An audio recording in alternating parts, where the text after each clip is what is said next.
अस्सलाम वालेकुम दोस्तों, welcome back to R D vlog. तो गाइस हमारी दुनिया में आप सबका एक बार फिर से स्वागत है। अभी हमारे व्लॉग आपको थोड़े जक्कर पकड़ वाले मिल रहे हैं क्योंकि हम लोगों को बिल्कुल टाइम नहीं मिल रहा है। मैं अपने स्कूल लाइफ में बिजी हो गई हूँ, क्योंकि अब उनकी लाइफ में बिजी हो गए, बच्चे उनकी स्कूलिंग में बिजी हैं। तो जैसे भी हो पा रहा है हम लोग व्लॉग बनाने की कोशिश कर रहे हैं। आई होप आपको अच्छे लग रहे होंगे और इंशाल्लाह कोशिश करेंगे कि डेली व्लॉगिंग वापस से स्टार्ट कर सके। तो अभी जितना भी जो भी बनाया है आप जाइए और देखते रहिए और हमारे चैनल को सब्सक्राइब करना ना भूलिए और लाइक करें, शेयर करें और कमेंट जरूर करें। थैंक यू गाइस, जाइए और देखे आइए। अल्लाह हाफिज। सो गाइस देखिए आज कितनी बारिश हुई है यहाँ पर। और तकरीबन 1 से 1.5 घंटा बारिश हुई, बट इतनी तेज थी ना कि उसने बहुत ज़्यादा तो पूर्ति कर ही दी है गाइस। हम लोग जा रहे हैं, हमारे एरिया में तालाब पूरा आ गया है। क्या क्या देखा वहाँ पर? Turtle and crab. So guys हम निकल गए थे हमारे घर के आसपास के तालाबों की सैर करने के लिए। हाशिम मामा काफ़ी एक्साइटेड थे गाइज, और बच्चों को हर चीज़ एक्सपीरियंस करवानी चाहिए। हम खुद उनमें इन्वॉल्व नहीं होंगे तो वो मोबाइल वगैरह से कैसे दूर होंगे। सो हाशिम के अब्बू तो सो रहे थे, बट मैं, हाशिम और हम्माद हम लोग निकल गए थे तालाब की सैर करने, क्योंकि जो पानी बहता हुआ आता है नदियों से ना, बड़ी नदियों से, सो गाइस उसमें काफ़ी सारी फिशेस और टर्टल और क्रैब्स वगैरह आते हैं। तो हाशिम तो देख के आ चुका था, तो वो मुझे लेकर जा रहा था दिखाने के लिए। और हाशिम बाइक ज़रूर राइड करता है गाइज, बट मैं गुजारिश करूँगी बच्चों से कि वो बाइक ना चलाएं।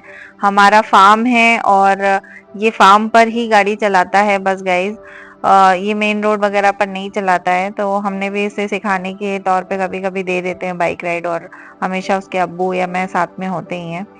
सो ये राजन भाई का घर है, और यहाँ से जो सामने गाइज एक बहुत अच्छा सा एक मकबरा टाइप बना हुआ है। और ये देख सकते हैं आप गाइज कि ये उन्होंने एक तालाब खुदवाया हुआ है, और इस तरह के 2-3 तालाब है हमारे घर के आसपास। सो ये भूरा भाई हमें मिले थे, और ये भी जो मच्छरदानी होती है ना गाइज, उससे मच्छियाँ पकड़ते हैं।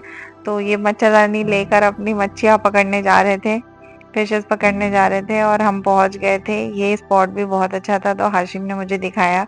इस तरह से यहाँ पे थोड़ा सा वाटरफॉल आ रहा था। और गाइज देखिए, ये इस तरह से गांव के लोग फिश पकड़ते हैं गाइज। इस तरह से बहते पानी में फिशेस आती है, और ये पुरानी मच्छरदानियाँ रहती हैं, और इस तरह से वो लगा देते हैं, और थोड़ी देर में ये पूरी भर जाती है। हमारे सामने ही तकरीबन उन्होंने 100 से 50 मच्छियाँ पकड़ ली थी। और क्रैब्स भी पकड़ रहे थे गाइज। ये क्रैब का सूप बनाकर पीते हैं, और ये वही लोग हैं गाइज जो हमारे घर के आसपास रहते हैं। हाशिम इन्हें वेल नो मतलब जानता है बहुत अच्छी तरह से। सो वो दिखा रहा था, और एक ने तो टर्टल भी कैच कर लिया था गाइज। और ये देखिए कितना प्यारा लग रहा है। लगे कि नहीं होता कि इस तरह के नज़ारे घर के आसपास होते हैं। हम लोग तो यूजुअली जाते नहीं है। हाशिम सैर करता रहता है इधर की। उसने काफ़ी सारे फ्रेंड्स अपने बनाए हुए हैं। हर खेत के जो ऑनर होते हैं और जो उनके हेल्पर होते हैं, वो हाशिम को जानते ही जानते हैं गाइस।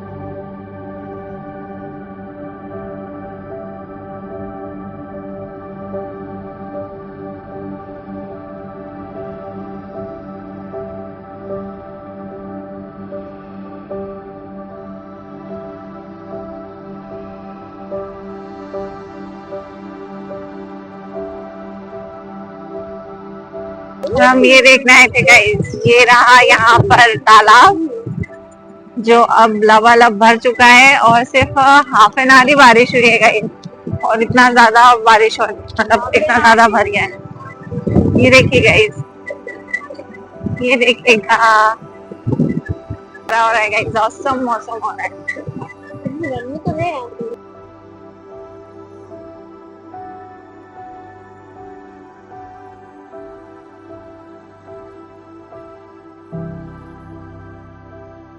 और गाइज ये हमारे घर से थोड़ी दूर पर दरगाह भी है गाइज।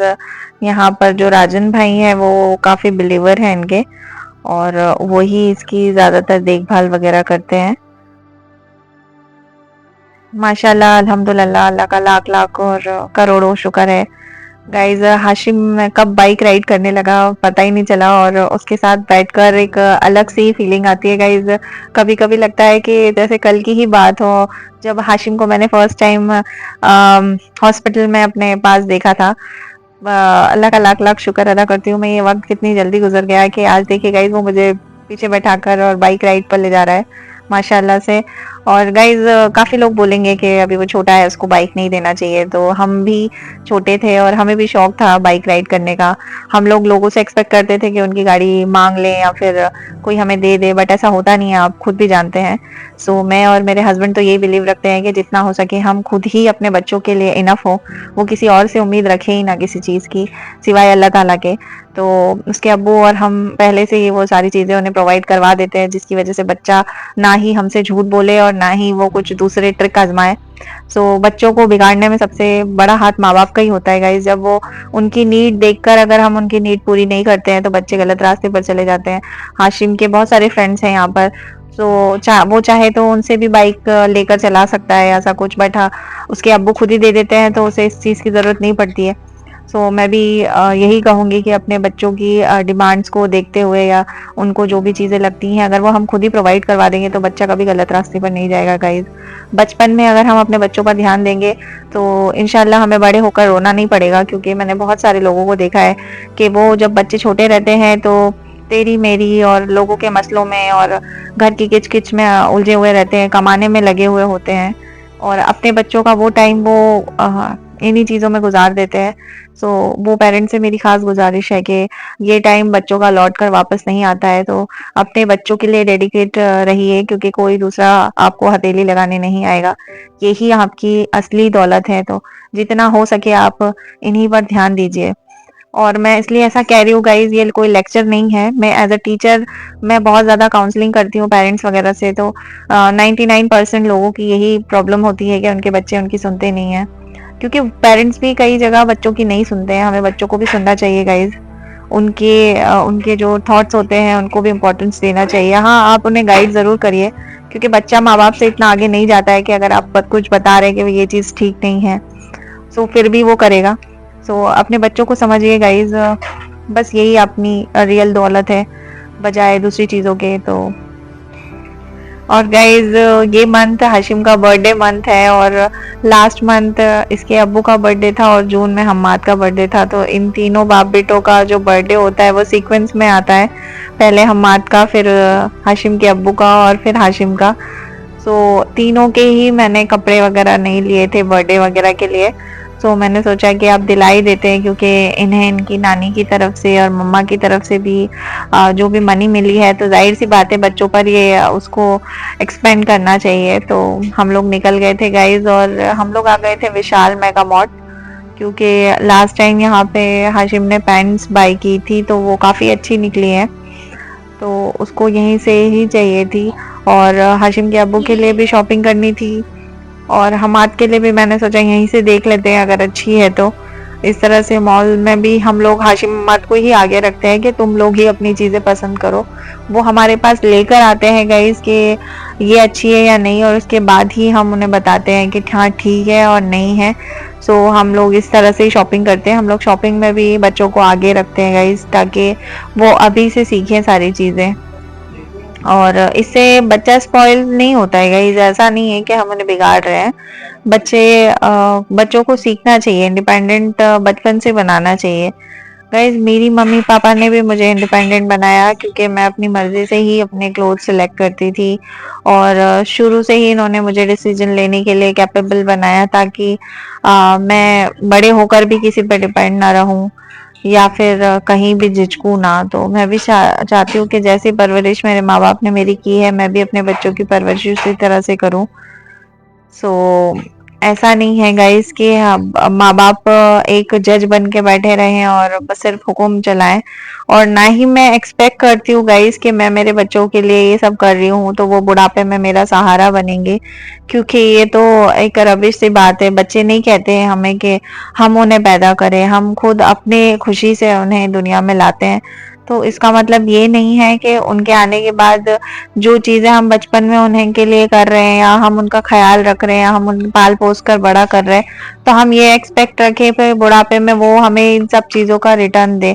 ये इस बात से मैं I am very sorry but काफ़ी पेरेंट्स से इत्तेफाक नहीं रखती हूँ, क्योंकि पेरेंटिंग कर्ज नहीं है गाइस, ये हमारा फर्ज है और उसको आप कर्ज में बदल देंगे तो कैसे ही क्या होगा। और यही सारी चीज़ों का बार बार बच्चों को एहसास दिलाना। जितनी रिस्पेक्ट बच्चों के दिल में माँ बाप के लिए होती है तो वो गिरती जाती है गाइस। ये तो वही हुआ ना कि आपने किसी चीज़ का एहसान किया और फिर उसे जता दिया। तो इस्लाम में है गाइस कि माँ बाप का कर्ज कोई नहीं उतार सकता। जाहिर सी बात है, जो चीज़ें माँ बाप बच्चों के लिए करते हैं वो बहुत बड़ी चीज़ होती है। आज मैं खुद एक माँ हूँ, मैं समझती हूँ कि मैं अपने बच्चों के लिए क्या करती हूँ या क्या नहीं करती हूँ, बट मैं ये एक्सपेक्ट करूँ कि वो ही सेम चीज़ जिस दर्द से, जो सेक्रीफाइसेस से मैं गुजर रही हूँ, मैं एक्सपेक्ट क्यों करूँगी कि मेरे बच्चे भी उसी दर्द और उसी सेक्रीफाइस से गुजरे। मैं क्यों उन्हें बांटूंगी या फिर मैं क्यों उन्हें रिश्तों में उलझाऊंगी। मैं तो चाहूंगी ना कि वो आज़ादी से अपनी ज़िंदगी जिए, वो मेरे साथ रहें या मुझसे दूर रहें, वो बस खुश रहें। मेरी बस इतनी ही दुआ है अपने बच्चों के लिए। और मेरी हर कोशिश बस मेरे बच्चों के लिए और मेरे शौहर के लिए ही होती है कि मैं उन्हें कैसे खुश रखूं और मैं कैसे अपना घर देखूं। क्योंकि मैंने आपसे पहले भी कहा, जो लड़कियां अपने घर में ध्यान नहीं देती हैं और दूसरों के घर में ताका झाकी और लोग क्या कर रहे हैं क्या नहीं कर रहे, तो वो लड़कियां कभी अपना घर नहीं बना पाती हैं गाइस। घर अपने शौहर की खुशी से और अपने बच्चों की खुशी से आबाद रखिए गाइस। और उन 4 लोगों का सोचना या लोग क्या कहेंगे और हर किसी को खुश रखने की कोशिश में ना पड़िए, क्योंकि जो बाकी ये जो बच्चों का टाइम होता है ना गाइस, ये बचपन होता है, तो माँ बाप के लिए यही टाइम होता है कि जी भर के अपने बच्चों के साथ गुजारें।